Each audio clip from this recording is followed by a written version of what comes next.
Մոսկվայում ձախողվեց, իսկ ահա Տիրանայում կայացան Փաշինյան-Ալիև-Էրդողան զրույցները սուրճի սեղանի շուրջ ոտքի վրա ըստ փորձագետների, բանակցություններ, հանդիպումները ըստ Հայաստանի կառավարության հաղորդագրության։ Պետության ղեկավարների նույնիսկ կարճատև կամ հպանցիկ շփումներում ոչ մի դետալ պատահական չէ ոչ խոսքի, ոչ շարժումների, ոչ էլ կեցվածքի մեջ։ Յուրաքանչյուր ձեռքսեղմում, հայացք, կռացած կամ ուղիղ շփումը ստեղծում է մթնոլորտ վերաբերմունք եւ ի վերջո հստակեցնում, թե տվյալ պաշտոնյայի ներկայացրած պետությունը ինչ վերաբերմունքի արժանանում միջազգային հարթակում։ Այդպիսին էր նաև Ալբանիայում եվրոպացի առաջնորդների հավաքի ժամանակ կուլուարային մթնոլորտը։ Ադրբեջանի եւ Հայաստանի ղեկավարները նախ շփվում էին նստած, կադրերում ակնհայտ էր Հայաստանի վարչապետի կաշկանդվածությունը, իսկ դատելով նրա նստած աթոռից եւ Ալիևի տիրակալի ոճով բազմոցին հարմարավետ տեղավորված դիրքից կարելի է պատկերացնել տերն ու ծառահեքիաթը։ Ինչ էին քննարկում նրանք, կարող են վերցանել թերևս միայն շուրթերի շարժումով ընթերցող մասնագետները։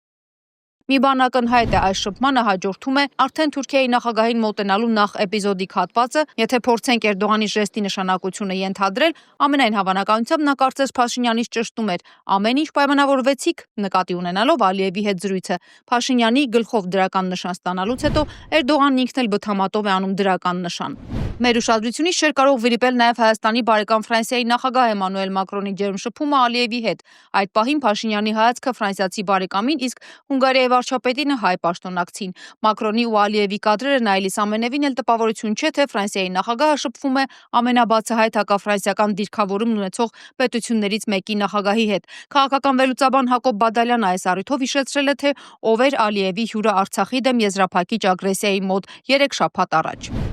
Ալիևի հյուրը ֆրանսիական նավթագազային հսկայի Total Energy-ի ղեկավարն էր, որը քննարկում են ընթացիկ ներդրումային ծրագրերն ու նոր ներդրումների հեռանկարները, իսկ խոսքը միլիարդների մասին է։ Ամենևին պետք չէ հանգել Մակրոնի փիս լինելու պարզունակության։ Չկա միջուկային որևէ տերության կամ գերտերության ոչ փիս նախագահ կամ վարչապետ։ Չկա։ Բուն հարցն այն է, որ այս պարզ իրողությունը հասկանա նաև հայ հանրությունը, չընկնելով չար ու բարու այն թակարդը, որ հրամցվում է տարբեր աշխարհաքաղաքական կենտրոններից, հայ ժողովրդին սեղմելով երկու ծայրահեղությունների միջև։ Բադալյանը նաև նկատել է, որ Հայաստանի ու Ֆրանսիայի ղեկավարների հանդիպումները ըստ էության իրենց ստանդարտով ու գործնականում որևէ կերպ չեն տարբերվում, օրինակ Հայաստանի ուղղությամբ նվազ պերճախոս երկրների հետ հանդիպումներից, սակայն եթե խոսքը գնում է հայ-ֆրանսիական առանձնաշնորհյալ հարաբերության մասին, ապա դրա բարձր մակարդակի դրսևորումները պետք է ունենան որոշակի նկատելի տարբերություն այլ երկրների առաջին դեմքերի հետ հանդիպումներից։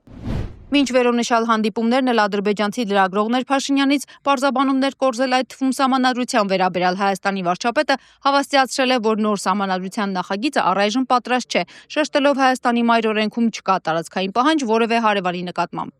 Մենք նույնպես մտահոգություններ ունենք եւ տեսնում ենք, որ Ադրբեջանի սահմանադրությունը տարածքային պահանջներ է պարունակում Հայաստանի նկատմամբ, սակայն մենք այս հարցը չենք բարձրացնում այնպես, ինչպես Ադրբեջանը։ Ինչու՞, որովհետեւ մենք հստակ տեսնում ենք, որ արդեն համաձայնեցված խաղաղության համաձայնագրի նախագծում այս հարցը լուծված է, եւ այս խնդիրը լուծելու եւ վերացնելու համար պարզապես պետք է ստորագրենք խաղաղության համաձայնագիրը եւ վավերացնենք այն։ Մենք պատրաստ ենք նման լուծման։